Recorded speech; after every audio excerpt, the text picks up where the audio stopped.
بسم اللہ الرحمن الرحیم۔ السلام علیکم۔ ایک مرتبہ حضرت مالک بن دینار رحمۃ اللہ علیہ شدید بیمار رہنے کے بعد جب صحت مند ہوئے تو کسی ضرورت کے تحت بہت ہی دشواری سے بازار تشریف لے گئے، لیکن اتفاق سے اسی وقت بادشاہ کی سواری آ رہی تھی اور لوگوں کو ہٹانے کے لیے ایک شور بلند ہوا۔ آپ اس وقت اس قدر کمزور تھے کہ ہٹنے میں تاخیر ہو گئی اور پہرے دار نے آپ کو ایسا کوڑا مارا کہ حالت کرب میں آپ کے منہ سے یہ کلمہ نکل گیا، خدا کرے تیرے ہاتھ قطع کروا دیے جائے۔ چنانچہ دوسرے ہی دن کسی جرم کی پاداش میں اس کے ہاتھ کاٹ کر چوراہے پر ڈلوا دیے گئے، لیکن آپ کو اس کی یہ حالت دیکھ کر سخت دکھ ہوا۔ ایک نوجوان بدمعاش حضرت مالک بن دینار کا ہمسایہ تھا، لوگ اس سے پریشان رہتے تھے، چنانچہ ایک مرتبہ لوگوں نے آپ سے اس کے مظالم کی شکایت کی۔ اس پر آپ رحمۃ اللہ علیہ نے اس کے پاس جا کر نصیحت فرمائی، مگر اس نے گستاخی سے پیش آتے ہوئے کہا، میں حکومت کا آدمی ہوں اور کسی کو میرے کاموں میں دخل دینے کی کوئی ضرورت نہیں۔ میرا حاکم بہت ہی کریم ہے اور میرے خلاف کسی کی بھی بات نہیں سنے گا۔ آپ نے فرمایا، اگر وہ نہیں سنے گا تو میں اللہ تعالیٰ سے عرض کروں گا۔ اس نے کہا، وہ بادشاہ سے بھی بہت زیادہ کریم ہے۔ یہ سن کر آپ واپس آ گئے، لیکن کچھ دنوں کے بعد جب اس کے مظالم حد سے جا پہنچے، لیکن غیب سے ندا آئی کہ میرے دوست کو مت پریشان کرو۔ آپ کو یہ ندا سن کر بہت حیرت ہوئی اور اس نوجوان سے کہا، میں اس غیبی آواز کے متعلق تجھ سے پوچھنے آیا ہوں جو میں نے رستے میں سنی۔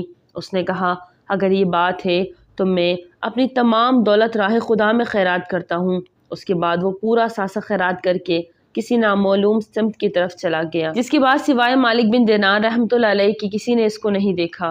حضرت شیخ عبد القادر جیلانی فرماتے ہیں کہ کسی سفر میں ایک شخص میرے پاس آیا اور اس نے مجھ سے درخواست کی کہ مجھے اپنی صحبت میں شامل کر لیا جائے، مگر اس شرط کے ساتھ کہ کسی حال میں بھی صبر اور دوستی کا دامن چھوٹنے نہ پائے۔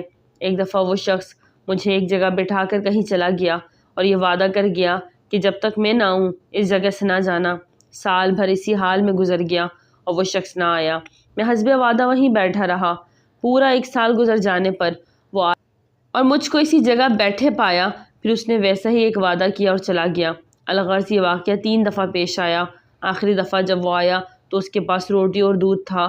اس نے کہا، خضر ہوں اور مجھ کو اس لیے بھیجا گیا ہے کہ تمہارے ساتھ کھانا کھاؤں۔ پھر اس نے کہا، اٹھو اور بغداد جا کر قیام کرو اور سفر و سیاحت کو خیر آباد کر دو۔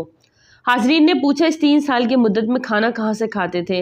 آپ نے فرمایا، جو کچھ غیب سے مل جاتا اور زمین پر پڑا پاتا اسی پر بسر اوقات کرتا۔ ایک دفعہ خادمہ نے حضرت رابعہ بصری سے عرض کی کہ موسم بہار آ گیا، باہر تشریف لا کر قدرت کی صنعت کا مشاہدہ کیجیے۔ آپ نے فرمایا، تو حجرے کے اندر چلی آ تاکہ صانع کا مشاہدہ کرے۔ مجھے صانع کی حضور سے اتنی مہلت کہاں کہ اس کی صنعت کا مشاہدہ کرتی پھروں۔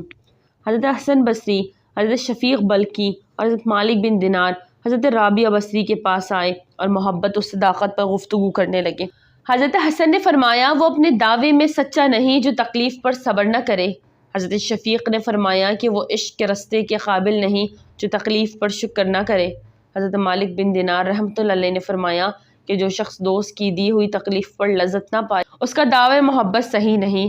حضرت رابعہ بصری نے تینوں کی باتیں سننے کے بعد فرمایا کہ جو شخص محبوب کے مشاہدے میں درد کو بھول نہ جائے اسے محبت کا دعویٰ کرنا روا نہیں۔